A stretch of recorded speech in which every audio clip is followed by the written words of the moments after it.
Good morning, everybody, and welcome to our Friday morning How to Take Over the World session. My name is Mark, and I'm hosting you today. It's a typical Joburg morning. There's no water, there's no electricity, there's no lights, and there's holes in the road. But other than that, we are optimists and excited about what the weekend and what's coming. It does feel like the world is switching on, so that's encouraging.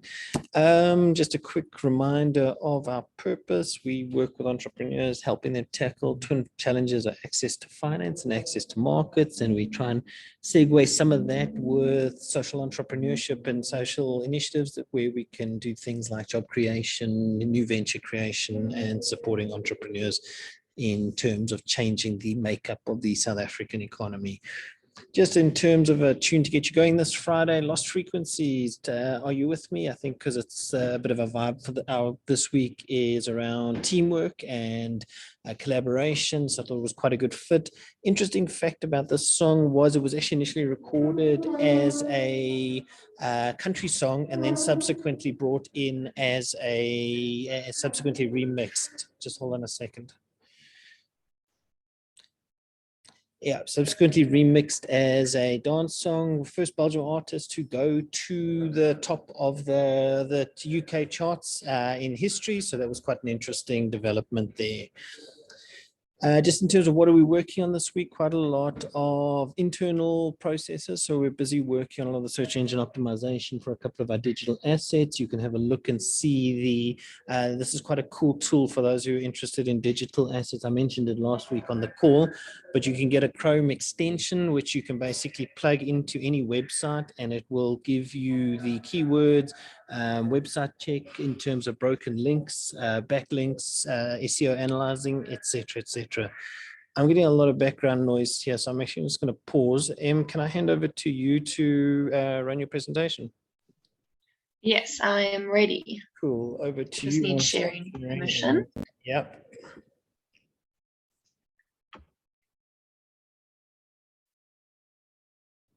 Cool. Go for it. Thank you. There we go. Can everyone see my screen? Yeah, you're good.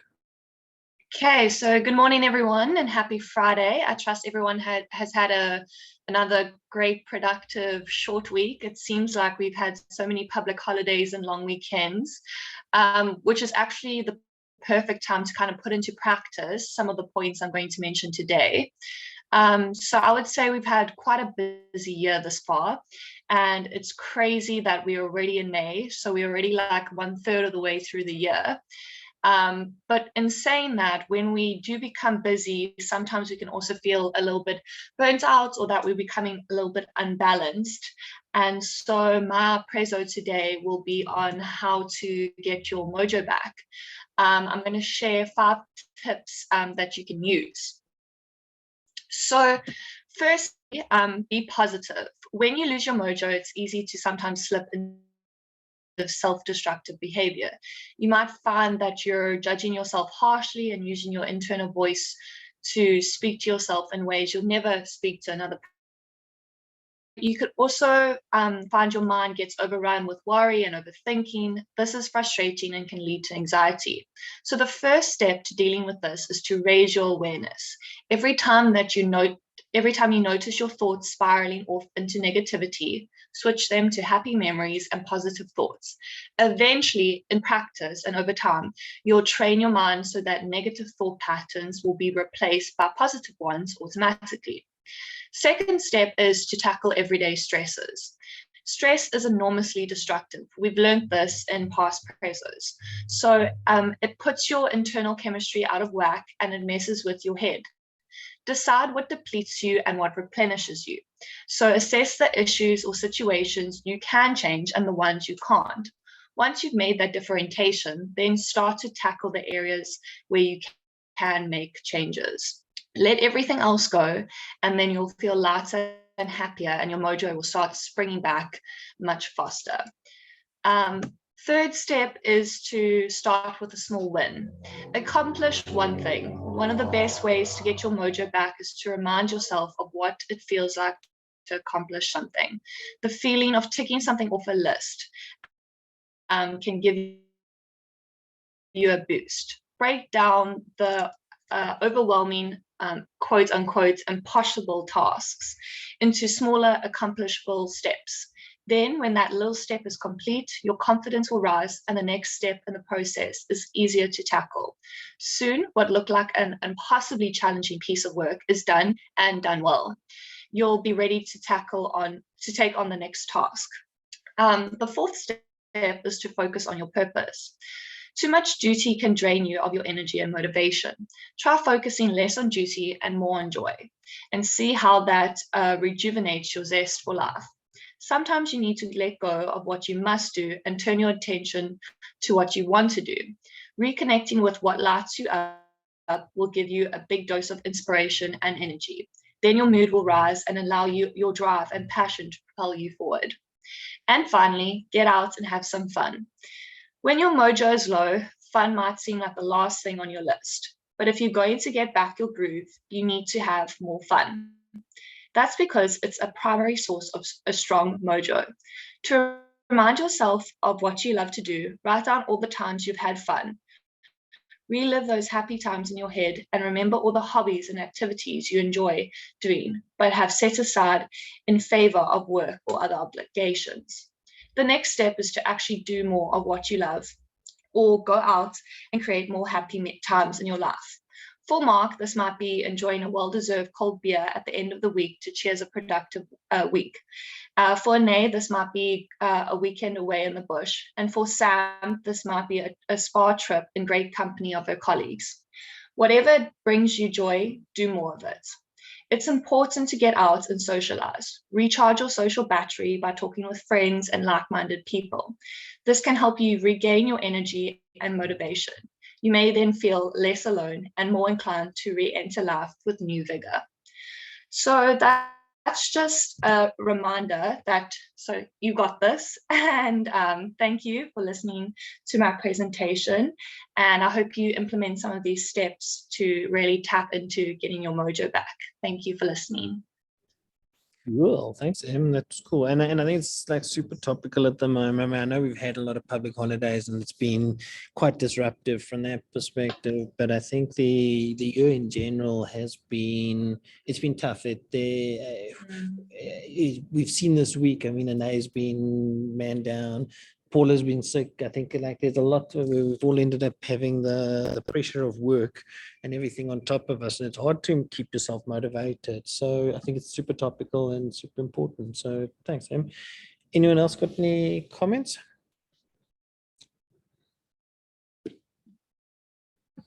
Cool. What I'm going to do, seeing as it's marginally quieter here, I'm just going to quickly run through the balance of what else we were working on, and then just see if this prompts any other ideas. So we were talking about the Uber Suggest tool for search engine optimization. This is very cool. So if you guys use Chrome, Ed, you might find this quite interesting. If you want to go and plug it into your browser, you get a Google, the Chrome browser, and you can basically run it as an extension.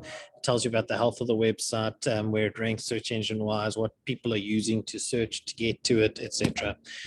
Next thing we got there is we're doing professional development plans for everybody. So Sam will be in contact with everyone next week. They're all going to be doing things like what courses you're going to be working on this year, where you see yourselves at the end of the year, anything from a professional development perspective. Amber's busy still working on this influencer campaign. I think it kicks off in the week's time or the following Monday. We did the Meet the Management series reboot yesterday. It was quite well attended and some good questions and answers that have come out of that. I think the next one is in 2 weeks' time. Interesting, we actually got a inquiry straight out of that. So one of the things we use this tool for is to, it's part of our marketing efforts, and we actually got an inquiry straight out of it from a finance raising perspective. So we're quite excited about that. The Adopt an SME cohort is on the go at the moment. We're all quite aware of what's happening there. Big lesson from the previous week: define your outcome before you set out on a task. I think sometimes we run out and we do a task, but before we actually understand why we're doing it. So define your outcome before you set it out, write it down and communicate it with the rest of the team. In terms of some of the things we're watching at the moment, Altvest, so this is they're listed on the Cape Town Stock Exchange. They give you some of these alternative investments from everything like game lodges all the way through to art and that kind of thing. The next thing, if anyone's interested, Em and I were chatting yesterday. She posted about this concept called debranding. Go and have a look at it. It's quite interesting in terms of those with a marketing link. They're quite interested in what's happening from marketing perspective. Stock markets around the world had another tough week. There's been, the interest rates are rising across the world, so the stock markets have taken a bit of a hit. Mining in Indaba kicks off next week, and that'll be quite interesting because it's quite a big event, global event where international visitors come into South Africa. The public sector wage bill, unions are seeking a 10% per year annual increase, and the state is offering 1.8%. Obviously, the big issue in South Africa is that we employ too many public servants and not enough people that can actually do work. And they're desperately trying to cut the public sector wage bill, but because that impacts directly on our taxes. And then for those who are interested in the remote work concept, Airbnb have instituted a policy which says their staff can work anywhere in the world. So it takes remote working to a completely new level. So they say you can work for Airbnb, not running an Airbnb, but working for Airbnb, the company, and you can be based anywhere in the world. So that's quite an interesting development. And, for those who are interested in the whole remote working space, something to have a look at. Anae, did I miss anything? Anything else that we're working on? I don't think so. I think you've covered all of it, Mark. Cool. Em says she's got something else she wants to just share. Em, you said you wanted to share something else quickly? Yes. I'll quickly let me just quickly share my screen again. So,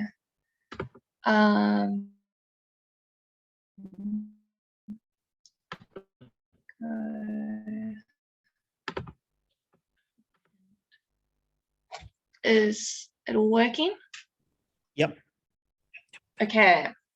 So this is just a quick impromptu. So this week we're actually looking at how to be innovative. And one of the things the question asked was, how do we stay up to date with the latest trends? And then how do we implement that within our business? So Synovation suggests this model. 2 seconds.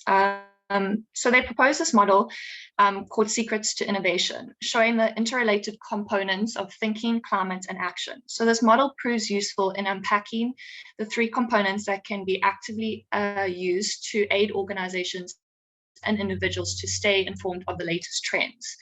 And this article is really helpful in this. So under the thinking bubble, we can devote time to daily news. So a small segment of a working day is all that may be needed to stay up to date with current innovative news. News from publications and online sites may be used. Through means of subscriptions, reliable news, we can obtain relevant information. And then another point is to prioritize learning. So establishing learning as a top priority is part of staying up to date with new innovative knowledge and theories. Many education companies offer free or inexpensive online classes that may provide courses for new and upcoming segments that are in higher demand. Universities and colleges also offer online classes. These classes provide an opportunity to collaborate with experts in field and experience how current innovations are harnessed by businesses by establishing contacts with their employees via these online courses. Another thing is looking at what startups are doing. Startups are often home to the greatest and newest forms of innovation. Following startup news and creating connections with their employees may be a great source to stay up to date with trends and new demands within an organization's industry. Finally, sharing ideas with peers. So sharing ideas with your colleagues, professionals from various departments and other industries is just touching the surface when trying to discover and stay informed of new innovative knowledge and theories. Innovation is not a solitude activity and requires much collaboration and deliberation. As much as it may be suggested that a great source of remaining informed is through means of open innovation and crowdsourcing. Often innovation is a process by which an organization can gather ideas from hundreds of people, both from within the organization and those externally. In the past, suggestions boxes or emails were used as a means of sharing ideas. However, in many cases, these ideas won't go anywhere, which resulted in frustration for both leadership and individuals who submitted the ideas. So having access to knowledge, but not having an environment to cultivate this is,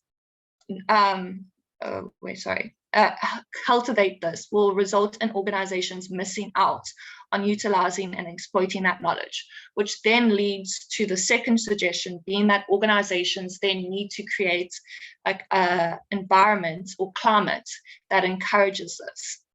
So the second bubble, we can look at climate. So ideally, we want to get to a point where we have a supportive climate. This kind of climate, you will have energy available for tasks and success. The climate is trusting, open-minded, sharing is encouraged. We support and encourage others, and you can build out on other people's ideas. So a first suggestion is to find a mentor. A mentor may be a great source of knowledge. The role of a mentor is to provide counsel, contacts, as well as political and cultural know-how, and support continuous encouragement. The interest of the mentor being to foster both the innovative and operational developments of the mentee. They may help in establishing an environment of trust and open-mindedness, both crucial for the effective implementation of a supportive culture. Second suggestion is to create a willingness to experiment. Practicing and experimentation is one of the key methods to stay aware of current innovative trends. William McNutt invented the term 15% time, suggesting that employees should be allowed to spend 15% of their paid work time to daydream, doodle, or experiment with their own idea that may not necessarily be related to their work within that organization. This kind of innovative is a genius of invention and fosters passion for innovation. Secondly, attending industry conferences and events. Thirdly, encouraging attendees of industry conferences and events is a major opportunity to witness innovative ideas and knowledge. Seminars and other events create the opportunity to listen to industry leaders, attend classes, and talk to vendors about their products. By encouraging your employees to attend these events, opportunities to apply their own knowledge from within the industry can be created. If employees are unable to attend these events, many of these talks are uploaded online and can be watched afterwards.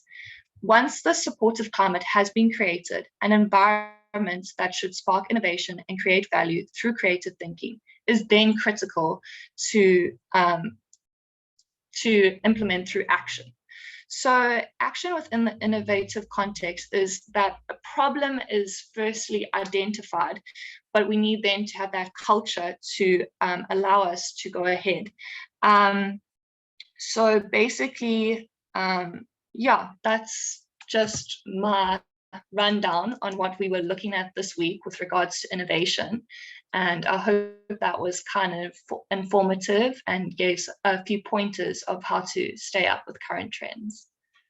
Awesome, thanks, Em. Yeah, I mean, I just placed into the chat, but I mean, this is part of what Sam and I would, been chatting about from a professional development perspective. But you guys are encouraged to get out there and do courses. I mean, I think there's nothing worse than getting you get your tertiary qualification and then you stop learning. You should be learning every day. You should invest a bit of time in yourselves and the skills. But then also this thing about attending industry events, seminars, that kind of thing. I think it's critical because how you guys meet new people and learn new ideas.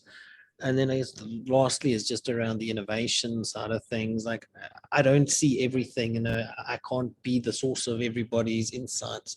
So, by investing in you guys getting out there and doing these other things, I think it is so important to be able to meet new people and build on that.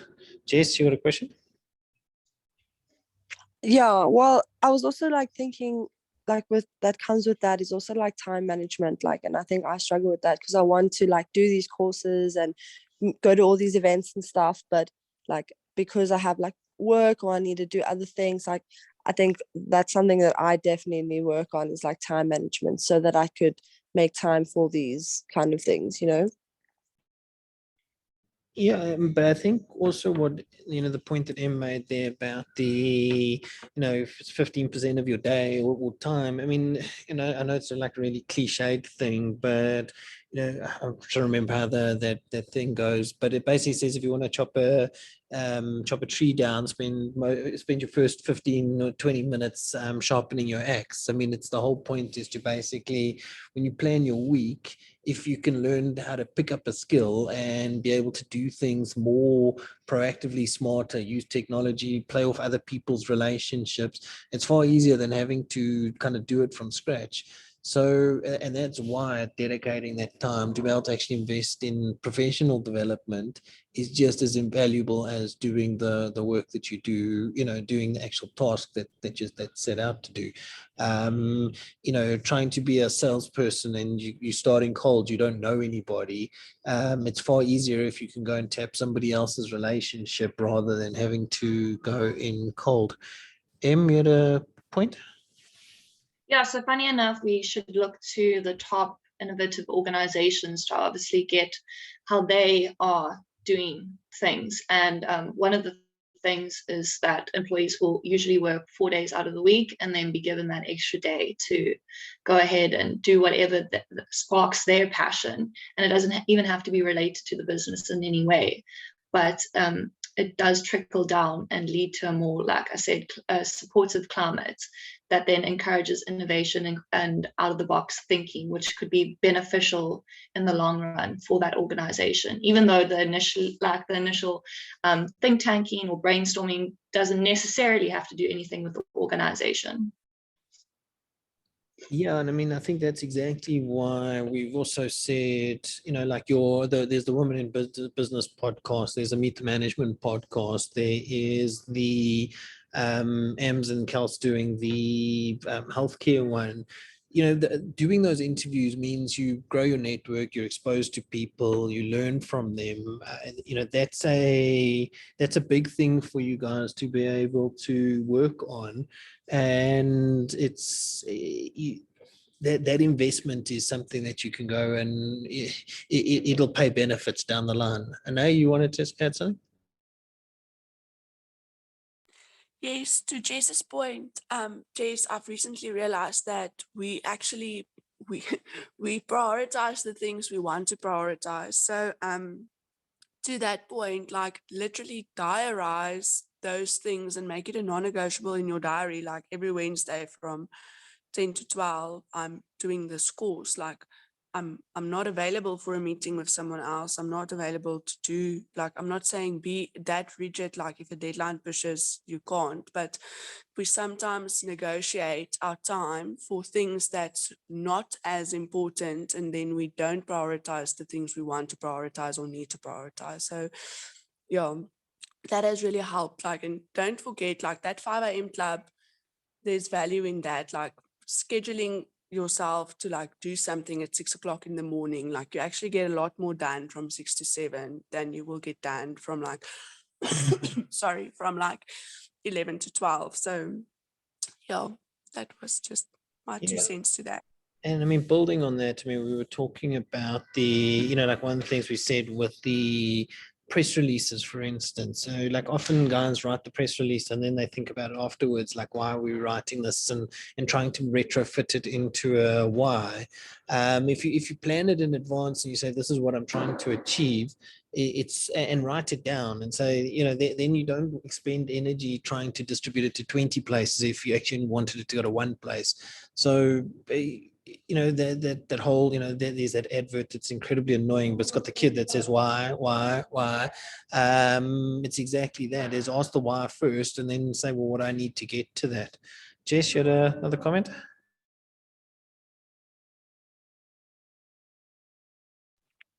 No, I didn't. Oh, sorry, I saw your hand up. Okay. cool. I think it was actually quite a good chat. Thanks for jumping in with that second prezo. It's much appreciated. KG, I will jump onto the other link now. Just give me a moment. I'm just going to relocate. But thank you, everybody. And we'll see you. We'll chat to you guys during the day and enjoy your spa day later for those that are going. Chat later, everybody. Happy Happy Friday, everyone. Friday. Happy Thank Friday. you. Everybody, guys. Friday. Bye. Thanks. Bye. Thanks, everybody. Bye.